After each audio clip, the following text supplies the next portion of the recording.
kita kenang melintas dekat depan mata kita ni, dekat hati kita, dekat minda kita, siapa jiran kiri, kanan, depan, belakang, atas, bawah di rumah kita. Agaknya dah berapa lama kita tak bercakap dengan mereka. Dah berapa lama kita tak bertegur sapa. Daripada raya puasa hari tu sampai nak raya haji ni tak jumpa-jumpa mereka. Tak bertukar satu balang kuih. Ya Allah, dahsyat sungguh kita muslimat dirahmati Allah. Mari insya-Allah sama-sama kita mulakan dengan Ummul Kitab. Semoga Fatihah ini insya-Allah sampai kepada junjungan besar Nabi Muhammad sallallahu alaihi wasallam, ahli keluarga baginda, sahabat-sahabat baginda Nabi Muhammad sallallahu alaihi wasallam, mereka yang dulu bersama-sama kita di atas tanah kini telah tiada, berada di dalam tanah menjadi penghuni barzakh, dan kita ini pasti akan menyusul. Mudah-mudahan mati itu adalah nasihat yang paling ampuh bagi kita, lalu kita buat persiapan kepadanya, dan bila tiba giliran kita nanti insya-Allah ada ramai dihantarkan oleh Allah tukang-tukang doa kepada kita, seperti mana hari ini kita mendoakan mereka dengan doa Allahumma ighfir lahum warhamhum wa'afihim wa'fu anhum. Dan insya-Allah Fatihah ini menambah-nambah keberkatan majlis ilmu kita, dan Allah beri sihat kuat untuk menambah-nambah amal salihat di bulan Zulhijjah yang paling aula kita raikan selepas Ramadan. Itulah dia 1 hingga 10 Zulhijjah. Okay, jangan bertanggung, jangan memilih-milih. Hari ini 3 Zulhijjah, buat apa saja yang dicintai oleh Allah dan Rasul. Okay? Jadi mudah-mudahan berbeza dengan hari-hari yang sebelumnya. Macam kita raikan Ramadan, begitulah kita raikan 1 hingga 10 Zulhijjah, macam orang tamak nak kumpul pahala. Kalau ada rasa macam tu, itulah insya-Allah kekasih-kekasih Allah sebagai orang beriman yang menanti-nanti kehadiran 1 hingga 10 Zulhijjah. Al-Fatihah.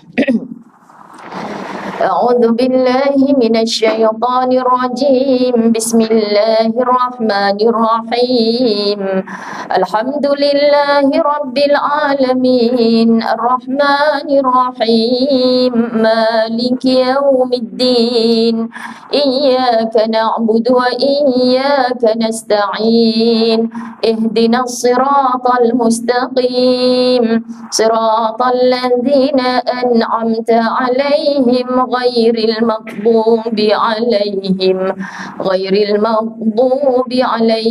ولا الضالين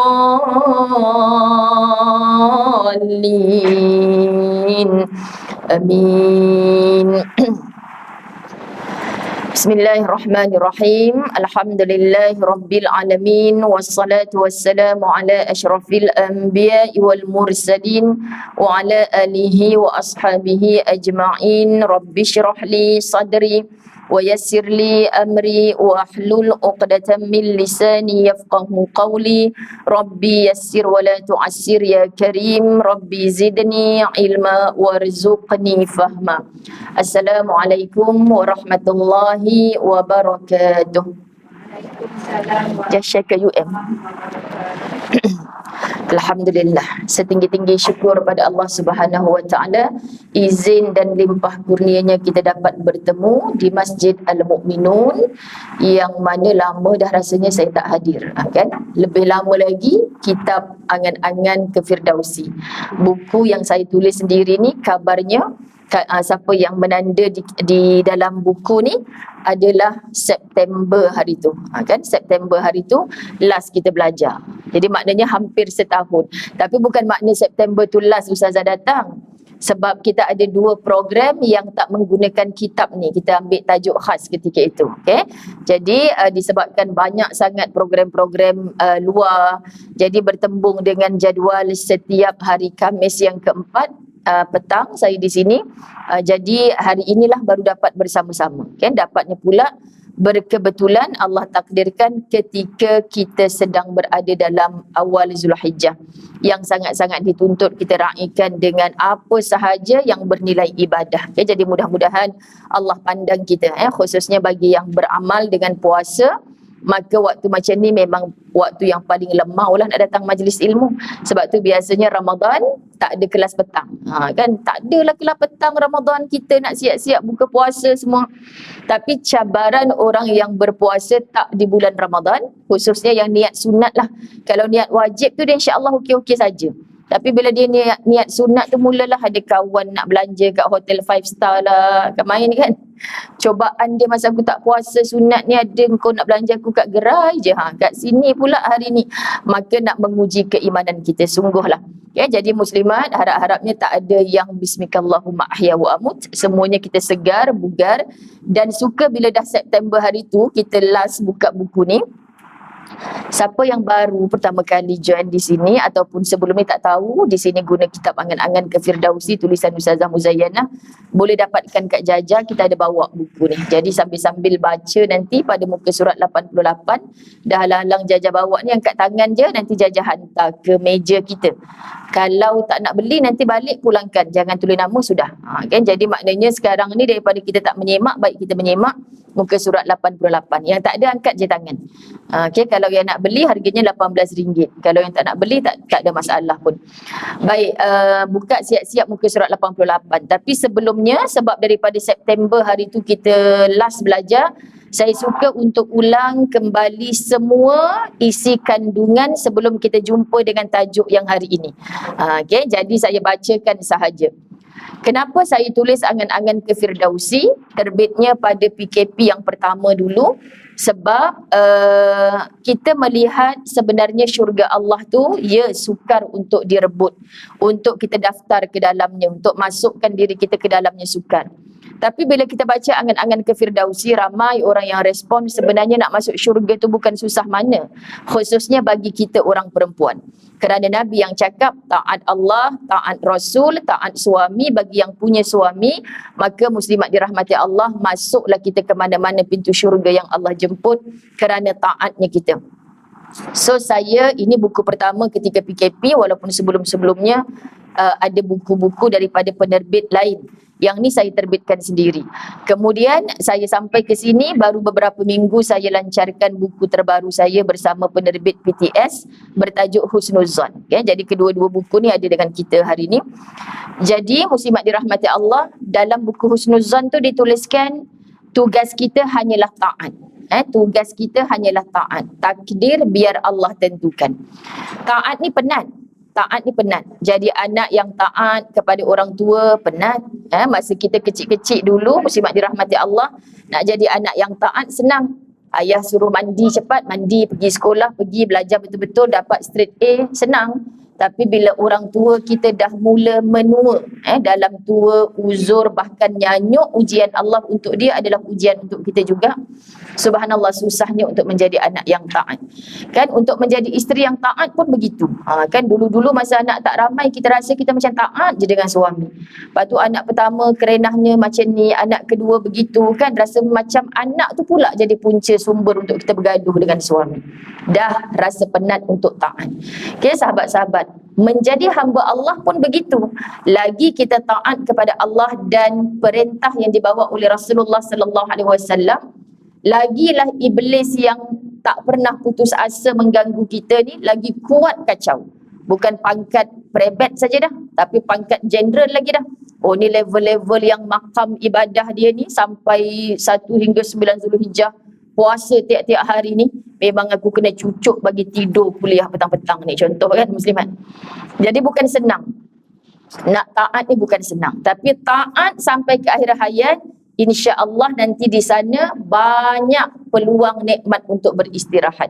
Subhanallah. Jadi nak pujuk diri kita ni hanya dengan ilmu. Percayalah, of course dengan iman yang hanya Allah boleh campak ke dalam hati. Kita tak boleh beli iman kat mana-mana. Tapi macam mana kita nak polish iman adalah dengan ilmu yang kita pelajari. Jadi dalam buku ni saya nukilkan beberapa perkara yang sangat mudah sebenarnya kalau kita betul-betul menjadi hamba yang taat. Pertama, saya sebut hubungan rapat dengan Allah. Kan rapat dengan Allah. Apa yang Allah suka kita buat, apa yang Allah tinggal apa yang Allah suruh tinggal, maknanya yang Allah larang kita tinggalkan sungguh-sungguh. Kemudian taat Allah dan Rasul, diulang lagi, muslimat dirahmati Allah. Menggembirakan ibu bapa. Kan ibu bapa masa muda bekerja dengan ibu bapa yang dah tua renta, kata bahasa Indonesia, Masya Allah, sangat menyakitkan terkadang. Sedangkan kita tak sedar masa kita kecil, mereka yang menjaga kita sungguh-sungguh, tak pernah pun mereka merungut bahkan mendoakan kejahatan untuk kita, hanya dengan harapan kebaikan-kebaikan. Masya Allah. Kemudian ujian orang tua adalah ujian buat kita. Sebab tu saya tulis dalam bab ni, yang jaga orang tua sakit, kan bukan orang tua tu punya ujian semata, tapi adalah ujian buat kita yang jaga adik-beradik kita. Nak gile-gile jaga mak ayah tu, pampers mak, ubat mak bukan mudah. Dalam bab ni kita cerita setia pada pasangan bagi yang punya suami kepada seorang isteri, ataupun begitulah sebaliknya, setia. Muslimat dirahmati Allah, orang setia ni diberi apa pun tak apalah, kan, tenang, reda, jujur, lapang, sebab dia orang yang setia. Memberi manfaat kepada orang lain. Hidup ni buka je mata, bukan fikir tentang diri sendiri apa yang orang nak bagi pada kita, tapi yang kita fikir adalah apa manfaat sementara aku sihat yang aku boleh beri pada orang. Walaupun aku hanya sekadar suri rumah je, kan orang suka suri rumah je, tapi disebabkan sebagai suri rumah je, itu anak-anak kita uruskan sendiri, pergi hantar sekolah pagi kebangsaan, petang sekolah agama, malam nanti tuition. Satu taman tu ada 2-3 orang sebaya dengan anak-anak kita. Sekali pun kita tak pernah offer memudahkan urusan jiran kita. Mereka tak payahlah bayar vet sekolah, dah halang-halang anak kita satu kelas ni, biar saya je hantar. Akak tak apa, fokus kerja. Kan muslimat, rupanya pahala saja-saja.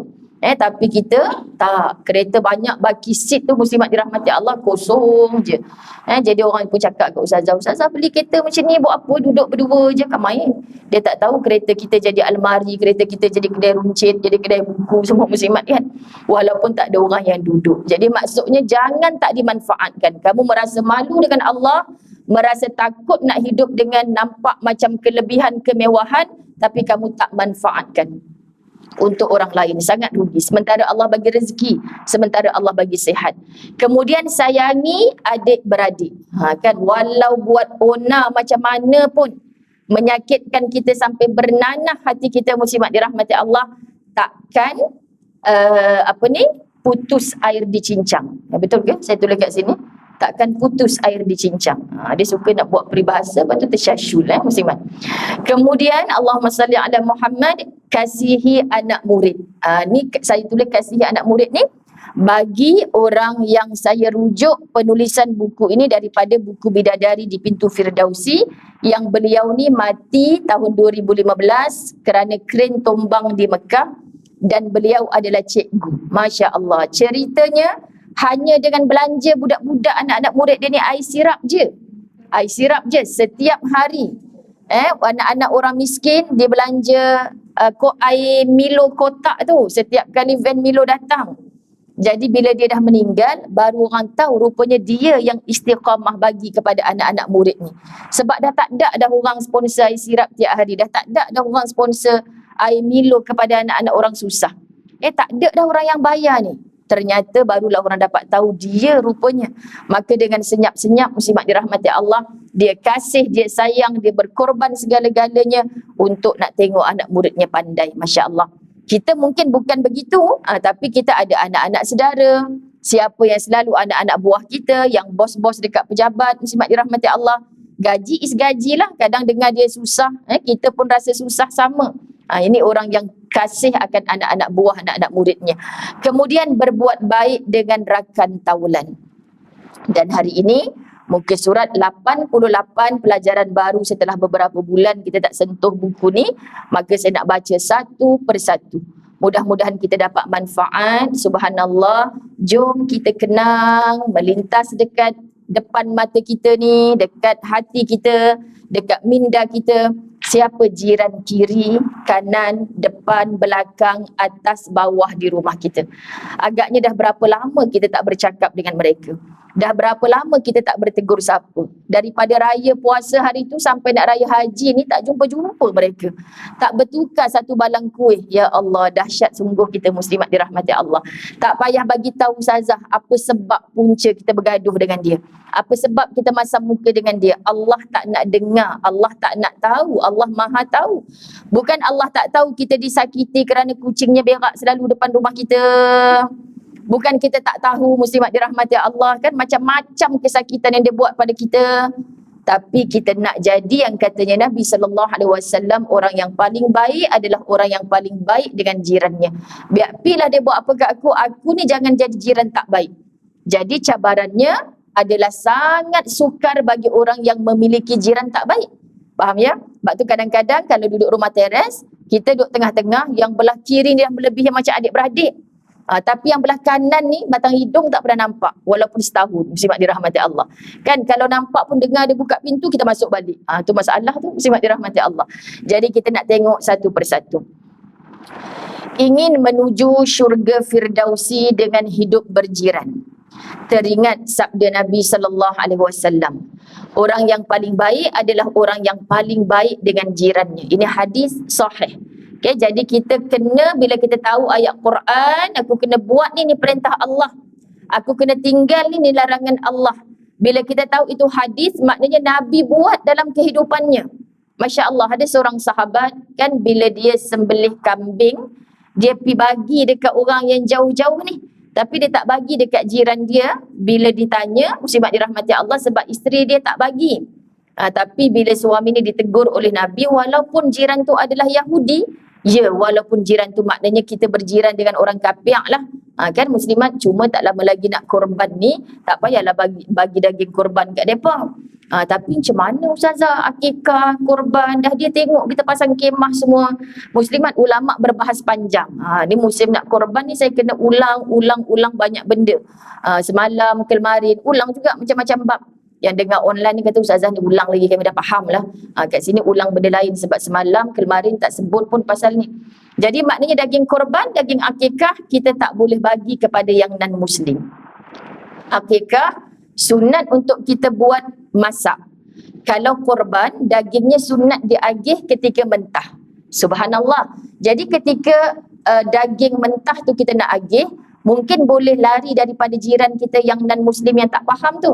Sebab dekat surau kita dah pergi agih terus, start motor pergi agih kat jiran-jiran kita. Dia tak nampak pun kita bawa balik daging dan sebagainya, betul kan? Tapi kalau kita buat kenduri akikah, kita masak daging tersebut, buat kemah kat depan rumah, macam mana pula kita tak nak jemput dia? Kan, dan daging tu ada dekat dalam tray tu, muslimat. Jadi antara ulama' bahas, kalau kita buat kenduri akikah, kita masak tu, bolehlah contohnya seekor kambing yang kita masak tu 10 kg solid daging dia saja contoh. So belilah 2 kg daging lain, daging kambing, masukkan dalam masakan sekali. Allah saja yang mengetahui tujuan kita lebihkan tu, yang tidak disembelih atas nama akikah menjadi makanan jiran-jiran yang non-Muslim. Ni ulama' nak jaga, sebab kalau tidak, muslimat dirahmati Allah, I nak jemput you tapi tunggu daging yang dalam tray tu habis baru you datang. Demam lah pula kawan tu, langsung tak faham. Macam ni ke Islam punya agama? Agama you ajar macam tu. Kita Cina bukan macam tu, India bukan macam tu. India kata lagi sebab itulah Tuhan saya adalah itu, kan muslimat. Lagi tak boleh makan.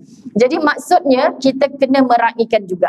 Tapi kalau kita memang biasa Ustazah, bukan budaya kami dekat taman perumahan tu jemput non-Muslim, kalau jemput pun dia memang tak datang. So tak payahlah tambah 2 kg daripada daging luar tadi. Ini perbahasan ulama' dalam fiqh pelbagai, hatta ada juga yang membolehkan bagi je, sebab takut nanti datang fitnah kepada agama. Tapi yang muktabar, daging korban, daging akikah khusus untuk orang Islam sesama kita. Sebab kalau mereka tak faham, akan menjarakkan lagi kan, akan menyebabkan mereka jauh lagi dengan agama. Oh, diskriminasi sangat agama dia orang ni.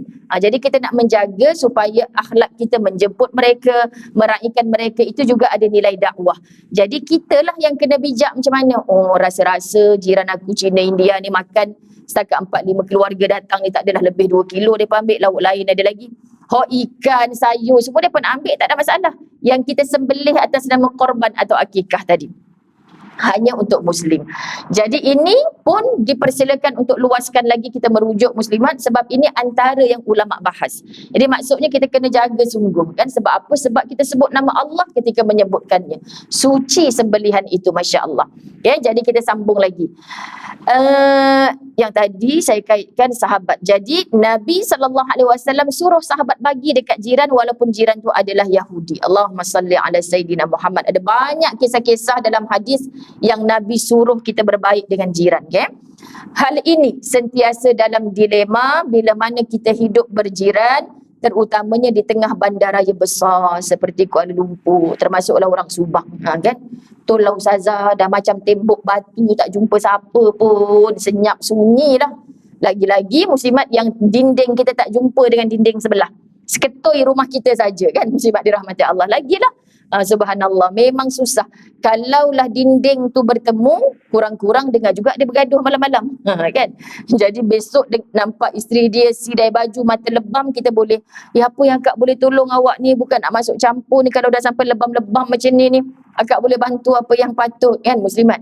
Bukan nak busy body, tapi kita kena ambil tahu, sebab takut ada jiran kita mati di tangan suami pula, na'udzubillah min zalik. Okay?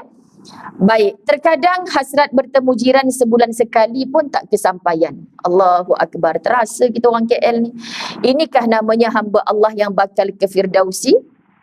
Sedangkan cuba tengok bagaimana antara akhlak Nabi, sunnah yang diajar pada kita kalau kita pergi solat Idul Adha, Idul Fitri. Pergi disuruh lalu nak pergi masjid ataupun surau kita nak sembahyang raya ni, pergi ikut jalan lain. Balik ikut jalan lain pula. Dulu kecil-kecil belajar adab, muslimat dirahmati Allah, pelik. Pasal apa? Jalan rumah kita nak pergi surau tu, ikut je jalan tu. Tapi kalau kita buat sunnah, dapat pahala. Okey, siapa nak ikut ayah pergi surau jalan kaki ni, raya-raya ni, awal sikit. Pergi muslimat dirahmati Allah, ikut belah kanan. So rupanya kita jumpa, hai, bagi salam, sembang dengan kawan-kawan jiran-jiran yang sebelah kanan rumah kita. Balik, surau letaknya tengah-tengah kawasan perumahan kita. Balik ikut, akhirnya kita lalu sebelah kiri rumah kita. Jadi balik nanti makan dengan keluarga, rupanya yang rumah nombor 44 jalan A tu, mak dia baru meninggal. Contoh kan, tu rumah saya. Jadi muslimat dirahmati Allah, kita dapat tahu. Nanti balik, tadi balik surau abang lalu dekat tu pakcik tu dah pakai tongkat, dan sekarang ni kita dah lama tak jumpa. Ini sunnah, subhanallah, cantik Islam atur. Tapi kita hal nak lalu jalan lain pula, kan? Ini shortcut. Tapi kalau dah lepas sembahyang raya, jangan siapa-siapa singgah mana-mana, kita nak cepat balik kampung, nanti jam. Suami dah pesan macam tu, kita pergi menenanggah pula, kan?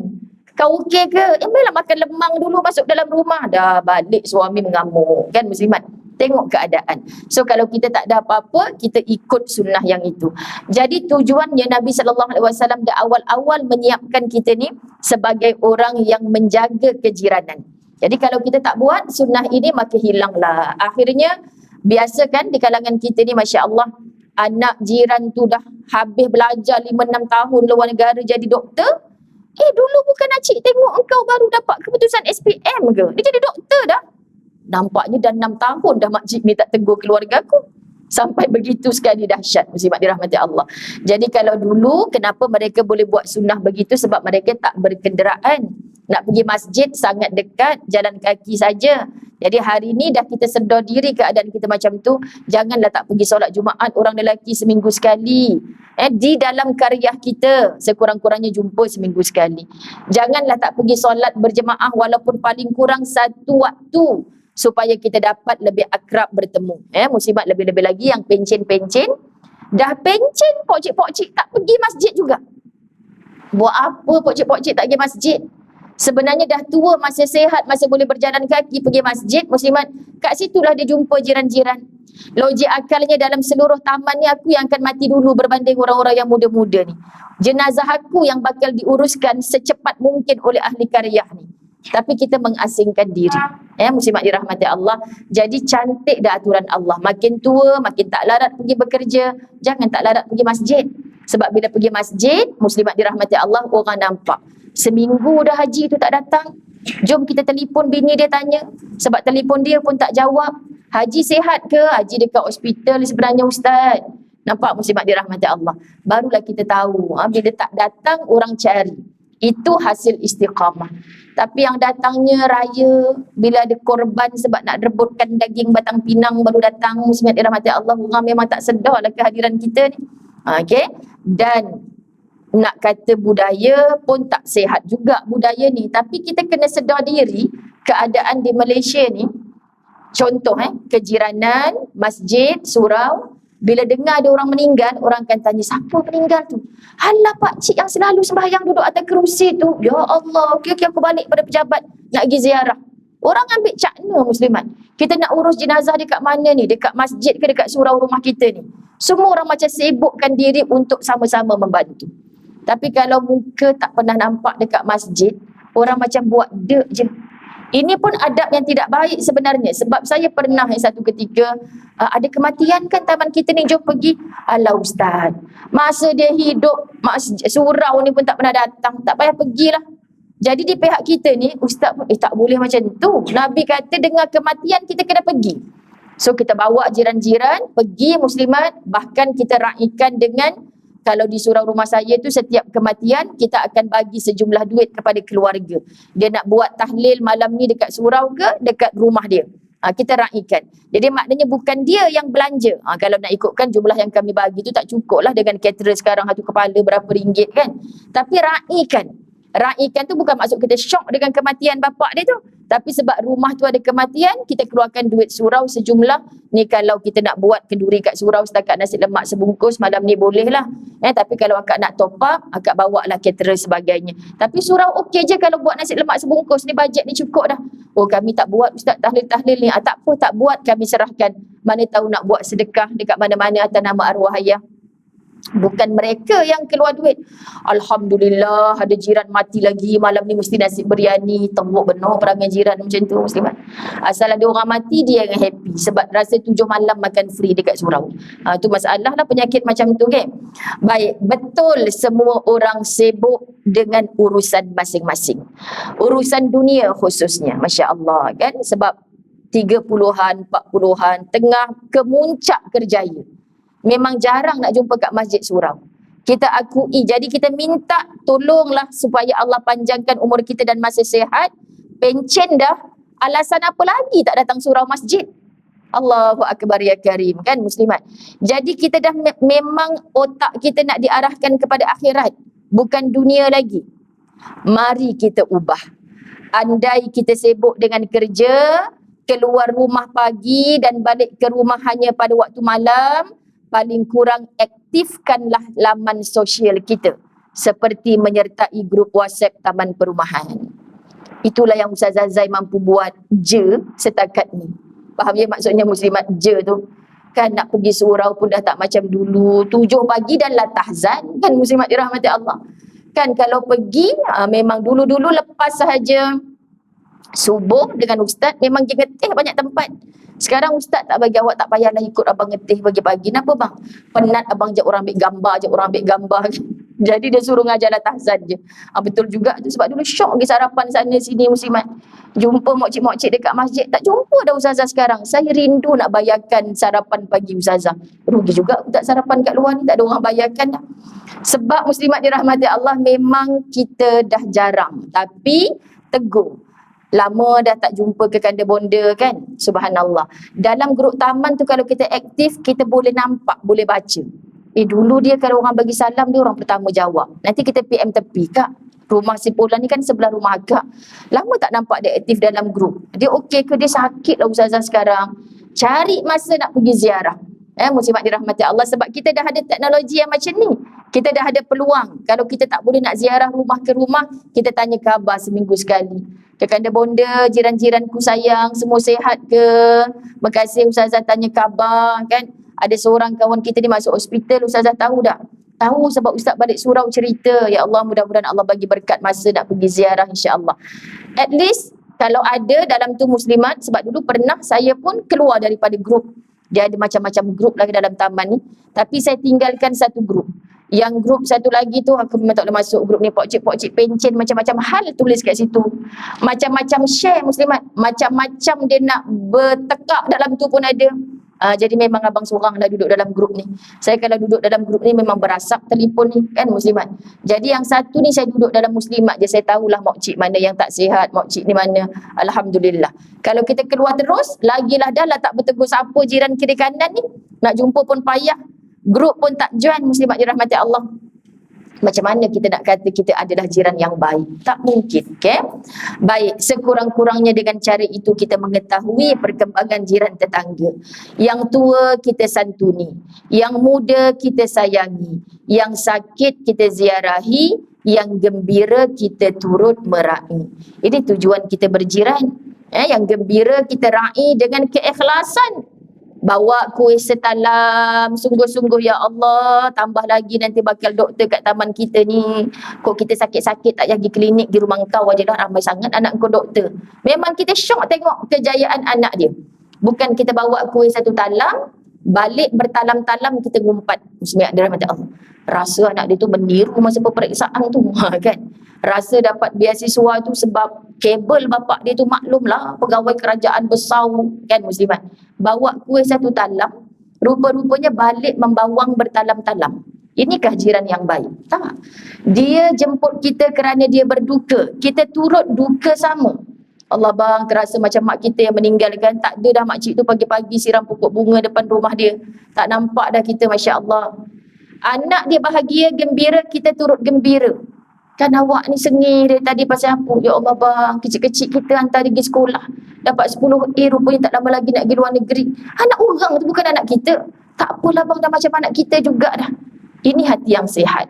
Cuba cek dada kita, hati kita muslimat. Ada tak rasa begitu?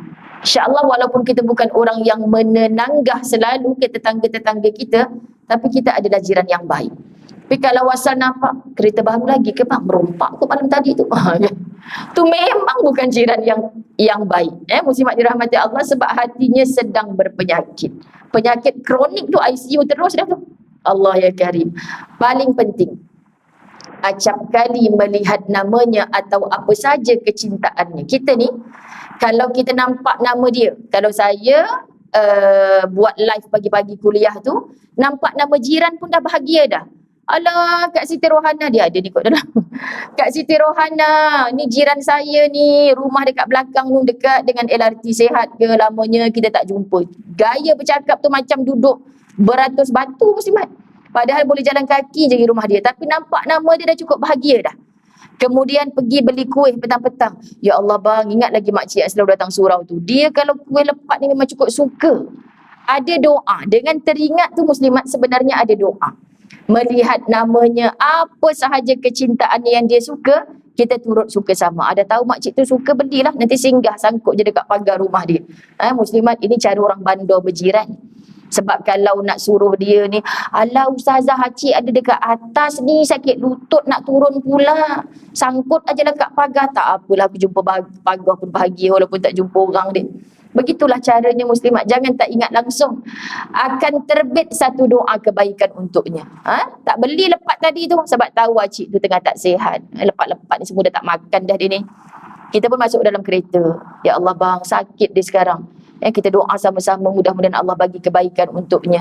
Itu teringat tu sebenarnya adalah doa. Sama macam bila kita dah mati muslimat. Ramai-ramai datang majlis ilmu, sembahyang kat surau masjid. Kadang-kadang ada kawan kita sedang jatuh air matanya lap dengan hujung baju kurung dengan telekung dia. Kenapa engkau mata masuk abuk ke dah? Teringat arwah tu dulu tempat dia mesti kat tiang tu kan. Tu hati-hati duduk kat tiang tau selalu muslimat. Kat tiang kan. Akulah tu yang suka sandar kat tiang. Sebab saya ingat anak murid saya meninggal COVID. Kita kadang-kadang ramai-ramai tak ingat kan muslimat. Lepas tu dia ambil gambar. Kakak, saya terus cakap, ya saya ingat kakak ni, ya Allah, meninggal ke? Ya. Ya, mana boleh saya lupa, sebab akak ni asal belajar je mesti duduk kat tiang. Dia pergelak pula. Tak betul sebab saya teringat. Nama nak ingat satu-satu memang tak ingat muslimat. Jadi maknanya tiang tu menjadi saksi. Jadi sampai sekarang hatta bila masuk masjid tu, Allah kakak tu, kita belum Allahumma ghafir laha lagi, belum baca Fatihah lagi. Ingat tu sebenarnya sudah satu doa. Sebab itu Nabi suruh kita duduk bersama orang-orang soleh. Bila orang-orang soleh buat amal soleh, teringat akan kita saja sudah menjadi doa. Dulu dia selalu ada dalam majlis ilmu dia, ya Allah. Allah seolah-olah membongkar semula pahala dia melangkah ke majlis ilmu dulu kerana ada orang sekarang sedang berada di majlis ilmu teringat akan dia.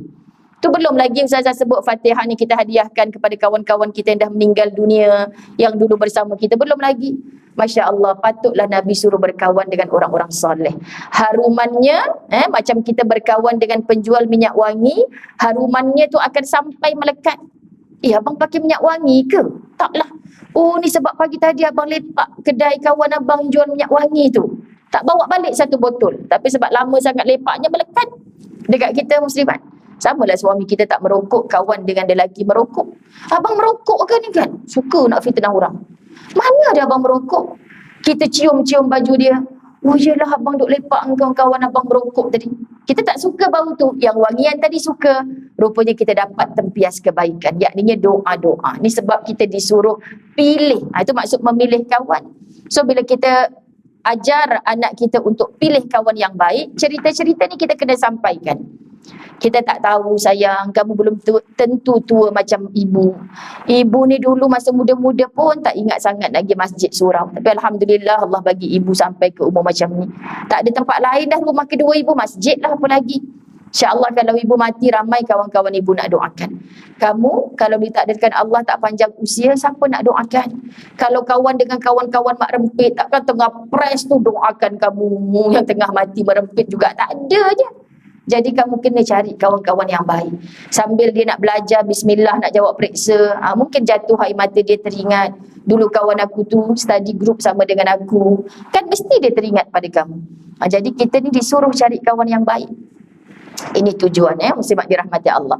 Paling penting, mana tadi? Acap kali melihat namanya atau apa saja kecintaannya akan terbit satu doa kebaikan untuknya. Mentelahan. Kita berjiran dengannya. Apatah lagi, kita berjiran dengannya maksudnya. Dialah adik-beradik yang pasti akan sampai dulu apabila kita dalam kesusahan.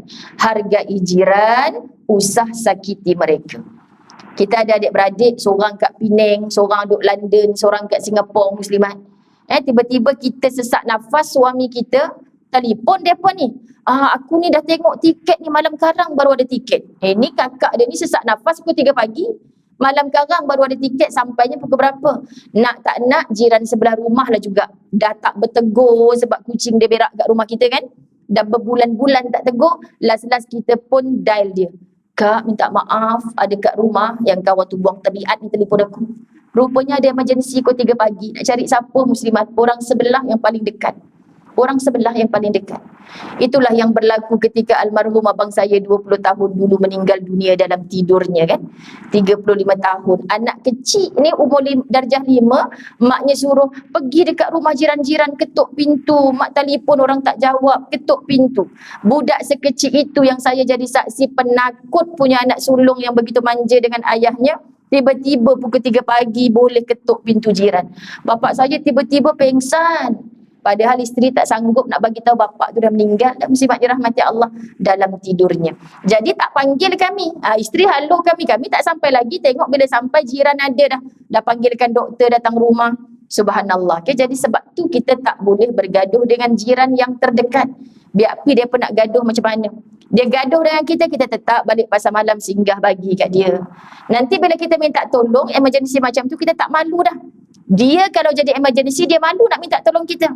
Kita pergi petang tu. Kenapa tak cakap malam tadi suami sesak nafas? Kalau tidak saya boleh datang. Merah-merah muka dia. Ya Allah, nampak ikhlasnya dia ni. Patutlah walaupun aku tak bercakap dengan dia, dia sangkut buah dekat pagar rumah aku ni. Ni aku tak bagi tahu dia ni. Yang suami aku dah masuk hospital. Dia pula datang ziarah. Nampak dah muslimat? Tak rugi orang buat baik. Tapi bila kita emergency, kita muslimat dirahmati Allah, kiri tak baik, kanan tak baik. Memang pakat ngadaplah jenazah suami kita seorang-seorang, tunggu adik-beradik dia datang tetangga. Subhanallah. Ni berlaku berlaku. Kan lama dah meninggal, kenapa tak panggil orang masjid? Pengerusi masjid tak tahu. Nombor telefon masjid tak tahu. Sebab tu kita kena ada satu carta. AJK masjid siapa, nama siapa. Pergi masjid baik. Bapak saya meninggal, ya Allah, menitik air mata saya tengok bekas pengerusi masjid Al-Akram datang. Izinkan Pak Cik ni nak pergi tengok wajah kawan baik Pak Cik ni, tak pernah tinggal masjid. Allah Allah Tuhan, rezekinya walaupun aktif di Masjid Al-Akram, tapi ketika itu rezeki nak urus jenazah di Masjid Karya saja. Taman Keramat Permai Al-Ansar. So kawan-kawan dia dekat Masjid Al-Akram tu, kenapa bawa ke situ? Tak apa, sebab tadi kan dekat Al-Akram ada jenazah, sedangkan Masjid Al-Ansar pun offer, "Mailah ustazah bawa kat sini." Tak apa. Dia kawan dia nak tengok sebab apa muslimat, sebab selalu ada dekat masjid. Jadi kita rasa terharu, bukan orang yang adik-beradik yang jauh, sebab ketika itu yang jauh mungkin tak boleh datang. Subhanallah, okay? Ini kelebihan yang kita dapat bila mana kita menghargai jiran. Usah sama sekali menyakiti mereka. Orang bandar biasanya berjiran hanya sempat berhai-hai, bye-bye. Itulah buku tulisan yang diterbitkan sendiri. Kalau diterbitkan oleh penerbit, dia komplain, "Ustazah, mana boleh berhai-hai, bye-bye macam ni? Suka hati aku lah, aku terbit sendiri." Jadi kawan-kawan saya kata, kau menulis dari hati, kau bukan menulis daripada kamus Dewan Bahasa dan Pustaka. Tak apa, sebab tak terlibat dengan semua tu. Jadi muslimat, sebab tu saya minta mereka baca buku ni supaya mereka rasa senang rupanya nak masuk syurga. Tapi yang bikin susah tu diri sendiri. Subhanallah. Sibuk dari pagi hingga dini hari kita ni sebagai jiran. Maka sukarnya untuk sesama jiran berbual itu ini.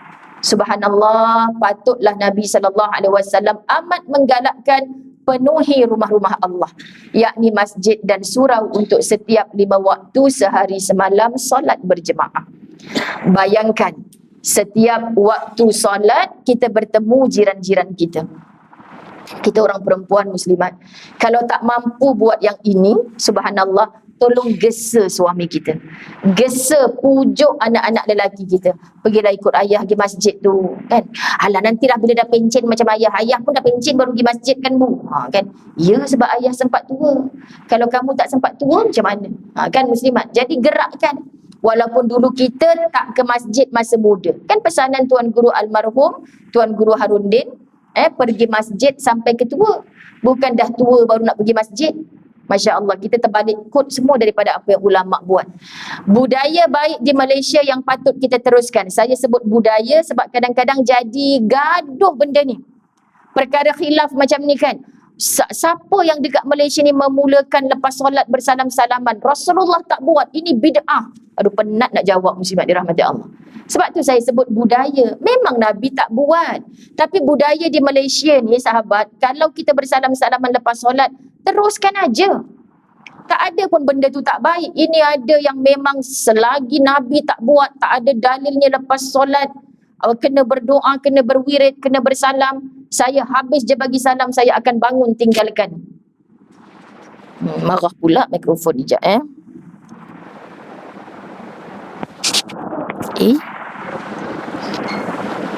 macam mana?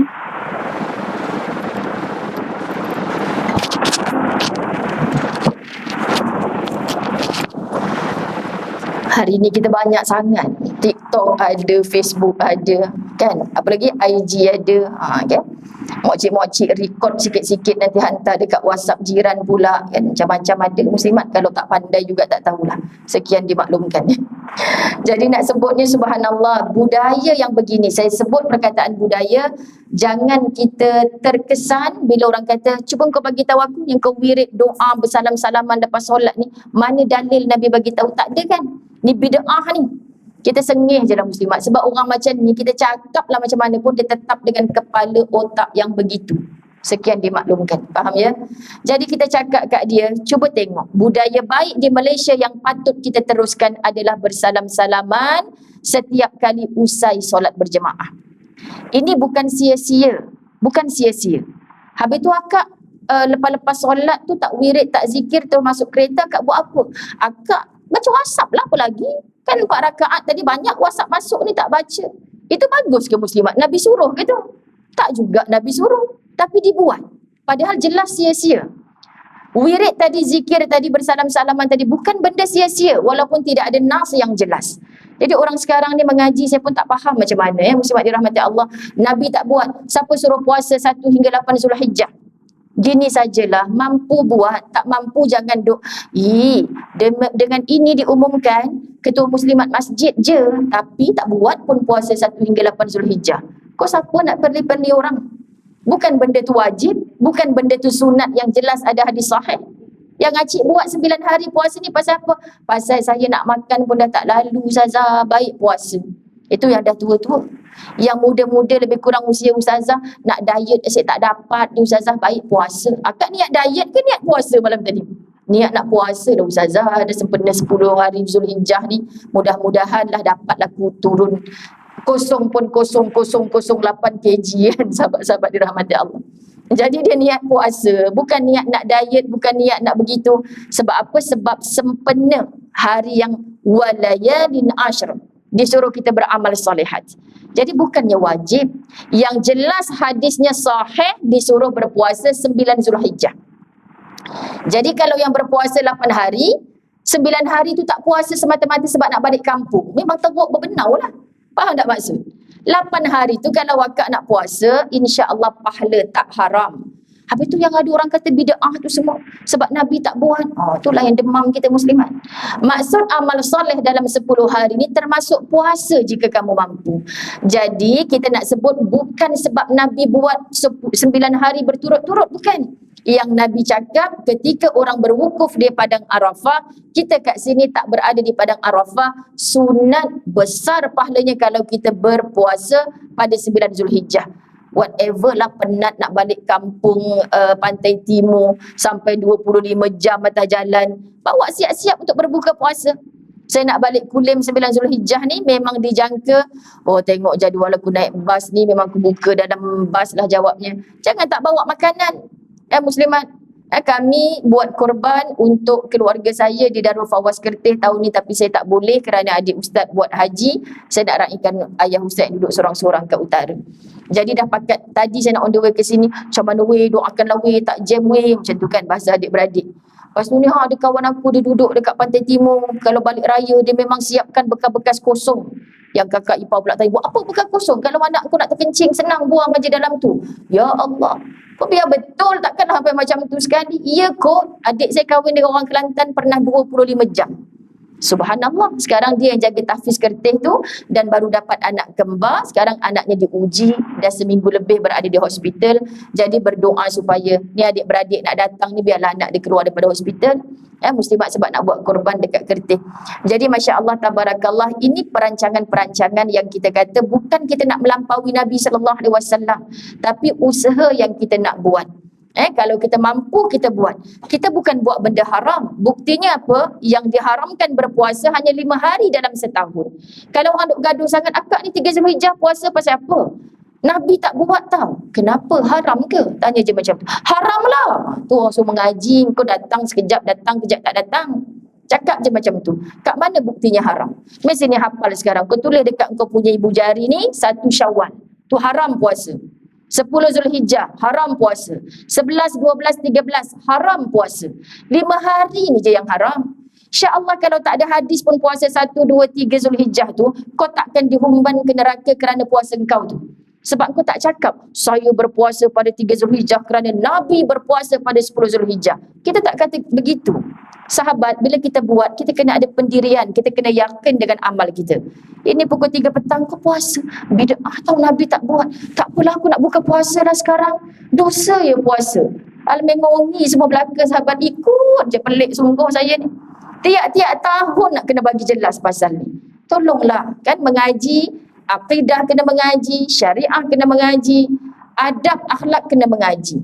Macam mana kita boleh ambil part ni, yang ni kita tak ambil tu, yang pakat blur, samar-samar semua muslimat. Kita nak yakin dalam ibadah. Bila orang yakin, tawakal tu ala Allah. Tak ada kot orang yang dinerakakan kerana berpuasa. Jadi kita teruskan puasa kita. Tapi jangan terlebih rajin 9 hari alang-alang puasa. Ustazah 10 Zulhijjah pun saya nak puasa sekali. Awak teruk sangat. Haram berpuasa pada 10 Zulhijjah. Orang raya tu. Ibu-ibu faham ya maksud saya? Sebab saya kesian. Lagi datang belajar, lagi keliru. Last-last yang datang belajar tu lepas PKP dah tak datang masjid dah. Kan? Tak apalah, saya follow ustaz ni je dalam talian. Kan ustaz ni, ustazah dia bagi kat kita amalan sehari kena 10,000 zikir ni, besok 10,000 zikir ni. Bila sampai level tertentu, kita dah tak wajib solat dah. Apa hal pula ni? Nabi sampai nak wafat pun masih sibuk dengan solat ni. Awak ni jauh lebih mulia daripada Nabi ke? Kita takut fitnah akhir zaman berlaku pada agama sampai tahun tu. Yang terlibat dengan tergelincirnya akidah ni muslimat, yang paling menyakitkan, menyedihkan adalah orang yang hadir majlis ilmu. Tengok betapa liciknya iblis bagi kita keliru habis. Jadi jangan mengaji ni kena betul-betul. Niat ikhlas keluar rumah, ya Allah, aku nak mengajar ni, aku bercakap bukan tentu betul, kau campak hidayah pada aku ya Allah, supaya tak tergelincir daripada yang sepatutnya.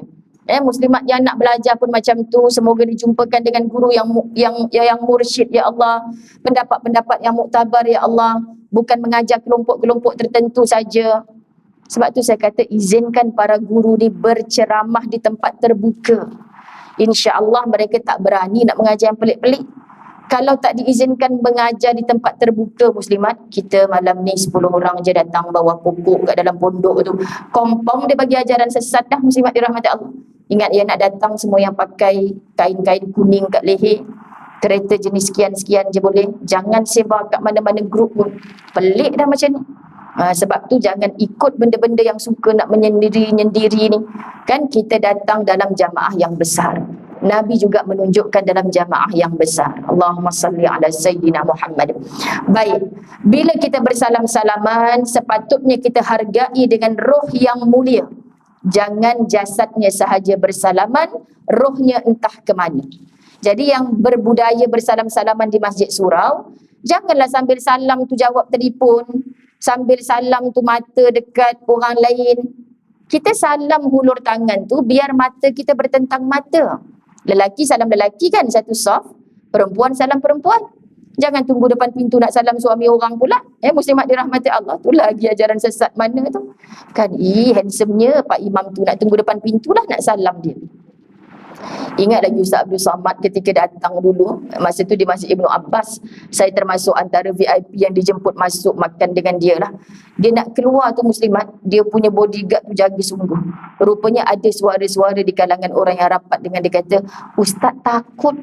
Takut apa? Takut dengan muslimat kalau ceramah di Malaysia ini. Kerana orang lelakinya tidak kerumun, tapi perempuannya yang kerumun. Aduh, ya Allah, saya rasa macam nak nyorok bawah meja. Allahu Akbar, Tuhan. Kita yang dapat duduk dalam satu bilik makan dengan dia, orang Ustazah sinilah, Ustaz kan kat sini, Ustaz Azwan kan kat sini, teman Ustaz Abdul Samad. Ustazah pun tak maulah Kak, saya tengok muka dia pun saya rasa macam dah biar saya tengok daripada jauh pun tak apa. Nak duduk semeja tu Tuhan je yang tahu muslimat. Rasa ketak, tak berani. Sebab rasa macam kerdilnya diri kita dia orang alim, orang berilmu, biar orang lelaki dah duduk sebelah dia. Ini dia buka je pintu, bodyguard dia buka pintu, berkerumun sampai nak tertumbang kawan tu muslimat. Yang depan pintu tu semua perempuan. Boleh tak nak jumpa, nak selfie dengan Ustaz? Itulah orang zaman sekarang, kata Ustaz Abdul Samad.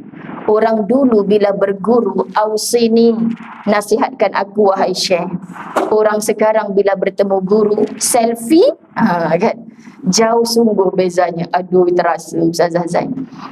Sedangkan lidah lagi tergigit, ini kan lagi sesama jiran yang berhampiran. Mungkin ayam kucing kita mengotori halaman rumah mereka dengan najisnya. Mungkin dedaunan dari pohon yang kita tanam menyemakkan pandangannya. Menyemakkan ke menyemakkan? Menyemakkan pandangannya. Muslimat, itu je punca gaduh.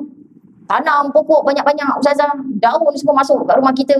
Lain kali kalau menyapu tu sapulah rumah saya sekali. Sebab dia tak tahu akak cakap tak kat dia. Sekarang kan senang ke ambil gambar daun-daun yang berguguran tu, pergi hantar kat dia. Lain kali kalau menyapu sapu rumah saya sekali. Rumah saya tak ada pokok, tapi daun-daun macam ni banyak.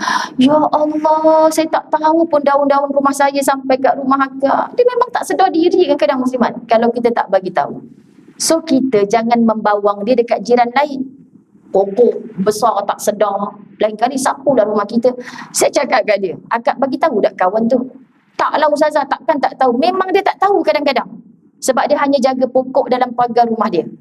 Dia ingat yang melempah ke pagar rumah sebelah tu, daunnya tak gugur muslimat. Gugur juga kan? Pastinya gugur.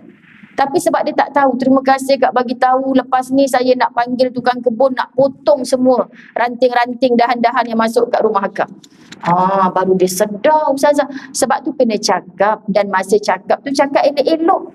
Bukan sindir-sindir, perli-perli, bukan muslimat. Cakap elok-elok. Kalau dia tahu, dia takkan buat begitu. Tapi sebab dia tak tahu, kebanyakan kita ni, kita cerita satu kampung dah. Tuan badan tak tahu apa. Allah ya Karim, fitnah lain datang. So kalau kita nak tahu tentang A, tolong jumpa A. Jangan jumpa B to Z, tak dapat jawapan. Bahkan dosa dengan B, dosa dengan C, dosa dengan D. Dosa ke Ustazah? Saya cakap benda yang betul. Sebab tuan badan tu tak tahu apa, muslimat dirahmati Allah. Jadi kita kena bijak. Jangan jadi orang yang tak bijak.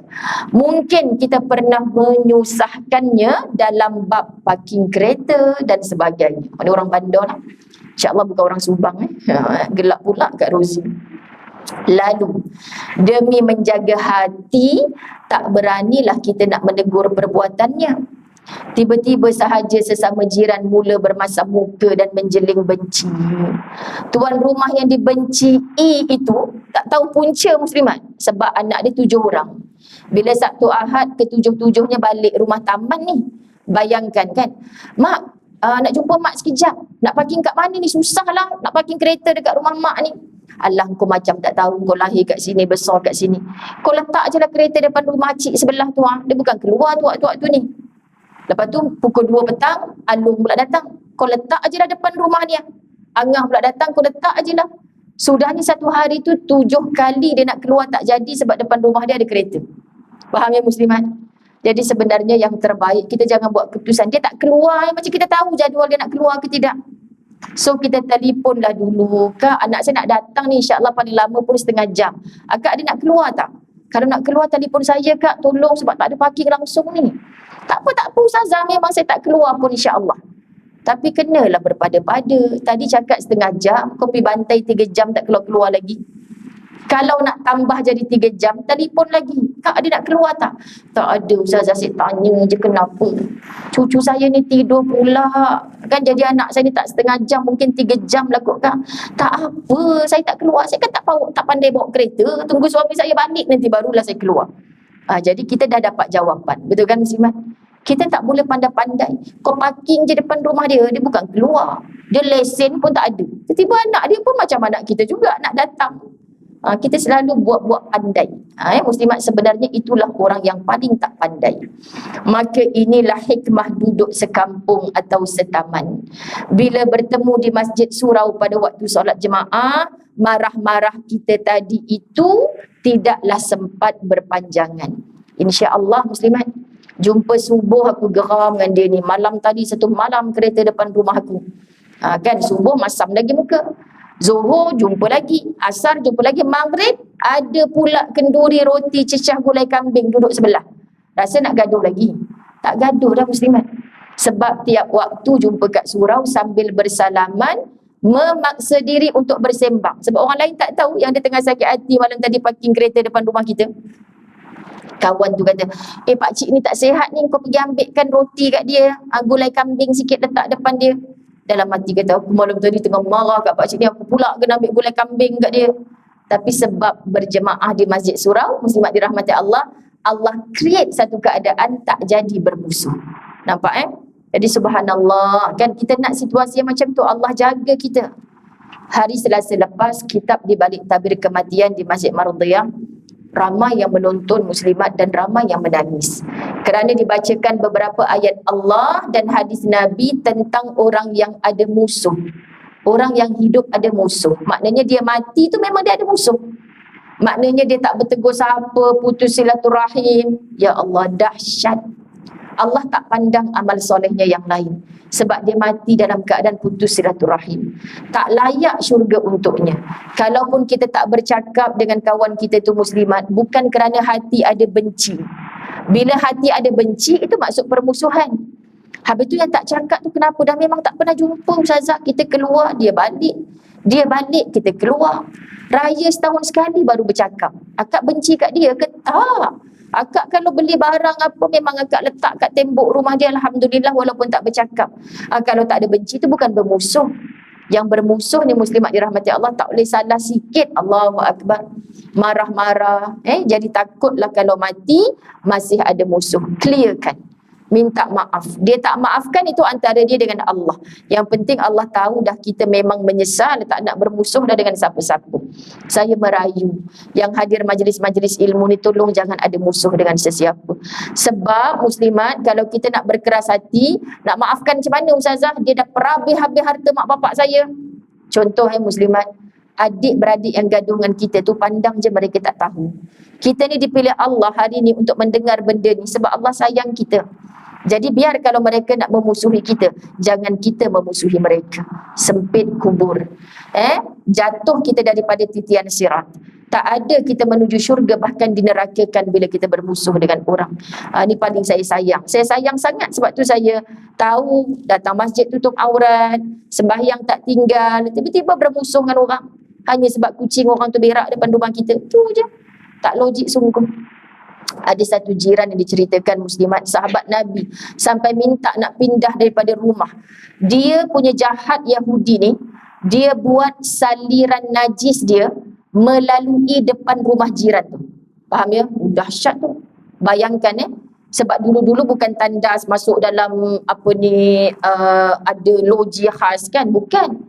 Jadi tempat najis dia tu memang lalu. Setiap kali dia keluar pintu rumah memang najis dengan bau yang busuk. Tapi dia maafkan. Dan akhirnya orang ni wajib syurga. Muslimat kata, ya Allah, aku tak pernah lah pula hari-hari saluran najis dia kot. Najis kucing seminggu sekali je. Bukan aku tak boleh angkat paip besar ni, sembuh lah kat situ. Kan muslimat, bukan payah benar. Habis tu Ustazah ingat boleh sabar dengan orang macam ni. Memang tak boleh sabar kak. Tapi kalau itu jalan kita yang Allah mudahkan kita ke syurga, semoga Allah terima amalan yang itu. Bukan bergaduh muslimat. Okay? Jadi kalau kita payah sangat, kita jumpa je tuan dia. Kak, apa kata kita buat sembelihan korban tahun ni agaknya kucing. Dah hal pula boleh ke Ustazah kita buat korban kucing? Tak boleh. Jadi akak faham lah maksud saya ni kan. Ni najis kucing akak. Akak rasa bukan, bila akak tengok bentuk najis tu bukan najis kucing akak, dia dah gaduh pasal tu pula. Sebab kita tak tahu kucing siapa. Tiba-tiba ada kek depan pintu rumah. Muslimat dirahmati Allah. Jadi insya-Allah belum sempat iblis hendak membisikkan amarah dan kebencian, kita telah pun duduk dalam satu saf solat jemaah, bersalam-salaman dan bertukar senyuman. Semua itu boleh menggugurkan dosa dan melembutkan hati. Akhirnya hubungan sesama jiran kekal baik. Masya Allah. Ini yang kita nak muslimat dirahmati Allah. Kejiranan kita tetap dalam kebaikan sampai jiran kita rasa bersalah. Kalau dia dengar kematian kita, dia tak mampu nak bersama urus jenazah kita. Saya kerap berada di luar kawasan bila mendengar kematian jiran. Ya Allah, rasa macam nak tidur malam pun tak lena. Takdirnya Allah dia meninggal saat kita tak ada. Dah lah kita jarang jumpa, sibuk-sibuk ni, Allah rasa nak terbang sekarang juga. Jangan yang waktu besok ada program, kita doa je lah. Sebab apa muslimat, kita nak jadi orang pertama yang bila dengar kematiannya kita ziarah. Tapi kalau kita bukan jiran yang baik, kita akan rasa dengar kematian, itulah syukur kita tak dekat taman bang, lega. Mampu lagi bagus orang macam tu. Ini masalah muslimat dirahmati Allah. Maknanya bukan orang tu tak baik, kita adalah jiran tak baik. Kerana kita seronok tengok orang tu susah. Dan kita pula yang susah tengok orang tu seronok. Ini sangat bahaya. So, kita test, kita cek hati kita masing-masing. Bukan nak tuding jari kepada orang lain. Semoga Allah angkat darjat kita hanya bermodalkan menjadi jiran yang baik, insya-Allah. Boleh ya ibu-ibu dirahmati Allah? Kita dah lama dah tak jumpa. Kalaulah ini boleh dipandang sebagai nasihat, kita ubah, kita perbaiki. Jangan teruskan hidup dengan ada musuh, terutamanya musuh itu adalah jiran-jiran kita. Okay, usahakan. Macam mana nak usaha? Ustazah boleh tak tolong pujukkan jiran saya tu? Dia macam mana kak berjiran dengan akak? Berapa lama dah? 30 tahun. Akak lebih tahulah. Kalau akak tak boleh pujuk dia, akak mungkin boleh bincang dengan suami dia. Mungkin boleh melalui anak-anak dia. Kan kalau saya pujuk tak ada kena-mengena. Ni ada Ustazah TV tu nak datang pujuk engkau. Tak ada kena-mengena. Peduli apa dia Ustazah TV, tak Ustazah TV, muslimat. Kita yang kena usaha. Tapi kita belum usaha, kita dah beralasan. Memang taklah Ustazah, jiran macam tu memang tak. Merangkak cari saya dekat akhirat. Ya Allah, beraninya. Saya pun jawab, takut akak pula yang menyusul jumpa dia nanti. Faham ya muslimat? Kalau nampak salah orang kemain, suruh merangkak dekat akhirat. sedangkan diri sendiri kadang-kadang yang menjadi punca. Jadi kita koreksi, kita muhasabah diri kita, moga-moga Allah himpunkan kita bersama-sama di dalam jannah apabila kelak Allah pulangkan kita ke kampung akhirat. Bismillahirrahmanirrahim. Allahumma salli ala sayyidina Muhammad.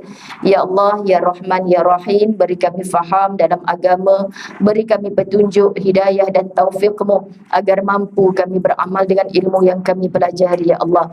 Tuntun kami dengan petunjuk, hidayah dan taufiqmu ya Allah. Beri kekuatan kepada kami ya Allah untuk meninggalkan segala laranganmu, untuk sungguh-sungguh melaksanakan segala perintahmu ya Allah. Andai engkau mentakdirkan kami mati, matikan kami dalam husnul khatimah, kesudahan yang baik.